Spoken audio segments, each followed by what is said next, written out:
In this video, we're going to talk about supplemental examples from 9.5, where we talked about alternating series. So let's go ahead and get started here.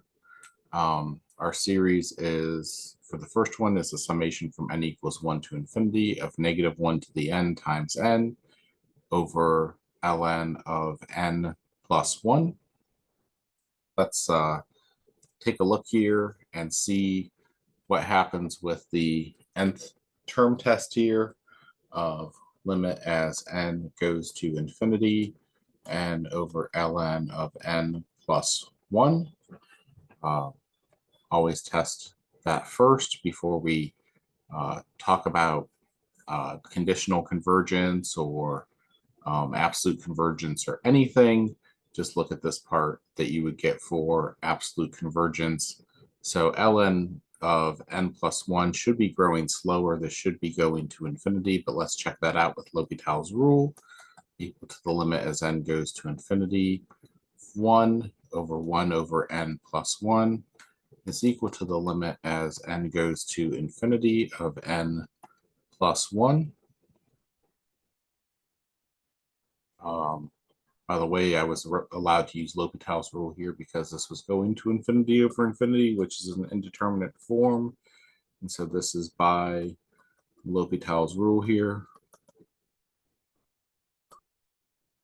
Don't forget to show that if your teacher requires that. So this is equal to infinity, which is not equal to 0.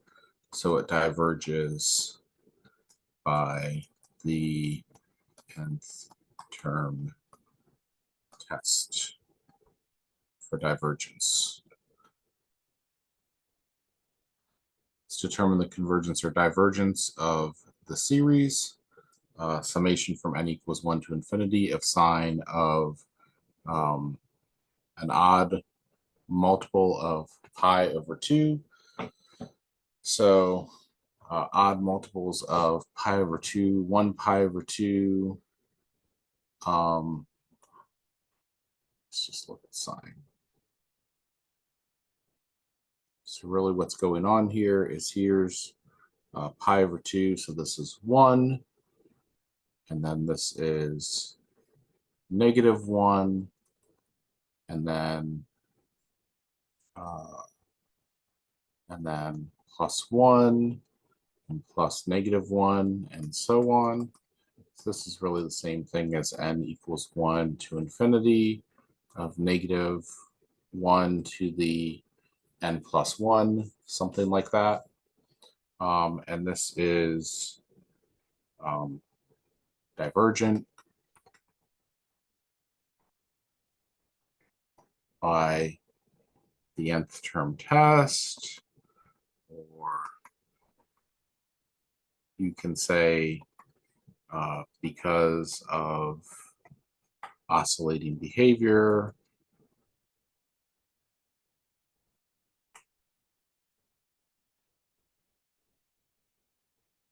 But I'll just go with the nth term test that it's either going to equal 1 or -1. As you go out there, it's never going to actually approach 0. So determine whether the series converges absolutely or conditionally or diverges. So we're going to first look for absolute convergence by looking at this part. That is a divergent p-series.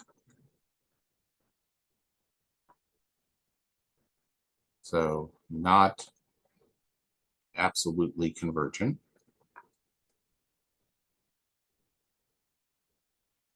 So now let's test for conditional convergence. Step 1, limit as n goes to infinity of 1 over root n is equal to 0. Check. And then I need 2. I need 1 over root n plus 1 needs to be less than 1 over root n. And this means that since these are positive numbers here, that the square root of n needs to be less than the square root of n plus 1. That's true. So I can look at the graph to show you that. But here's the square root of n. Here's the square root of n plus 1. And that's always going to be bigger than that. So this is true. If you want to define that by squaring both sides because these are positive numbers, then the inequality would be maintained and 1 is bigger, so check. So it's conditionally convergent.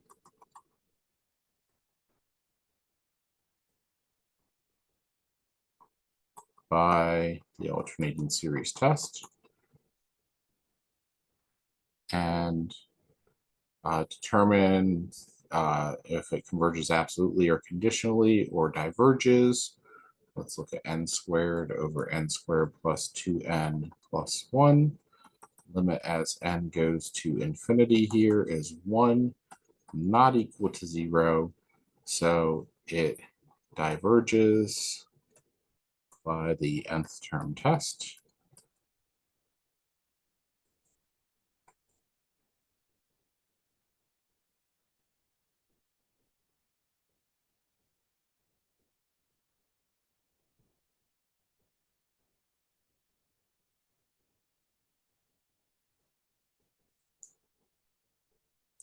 Now for this next one, we have, this will be cosine of n pi over 3. Cosine is going to take on a value between -1 over n squared and +1 over n squared. Assume that this right here, we're saying that because cosine is between -1 and 1, let's find the limit as n goes to infinity. See if we can apply the squeeze theorem. This is equal to 0. Limit as n goes to infinity here. To say that that approaches L as we go to infinity.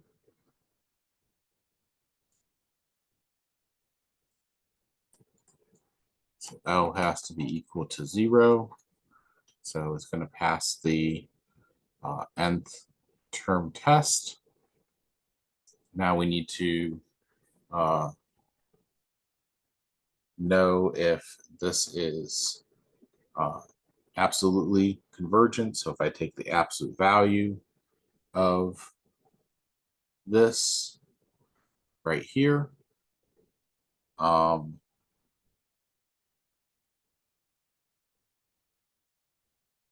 going to need to compare this to, it's going to be n equals 1 to infinity, cosine of n pi over 3 over n squared. Bn is going to be equal to summation n equals 1 to infinity of 1 over n squared, which is a convergent P series.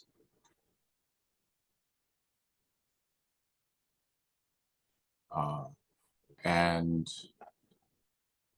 is an is always less than or equal to bn here, because that cosine value is always less than or equal to 1.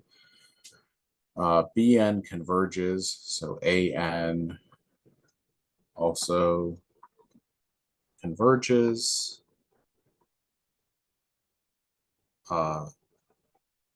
by direct comparison test.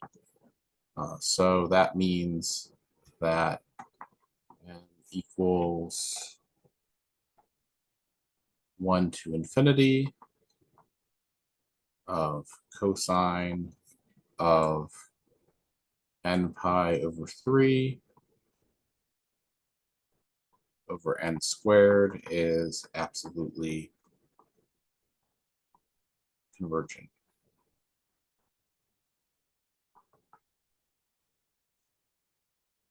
All right.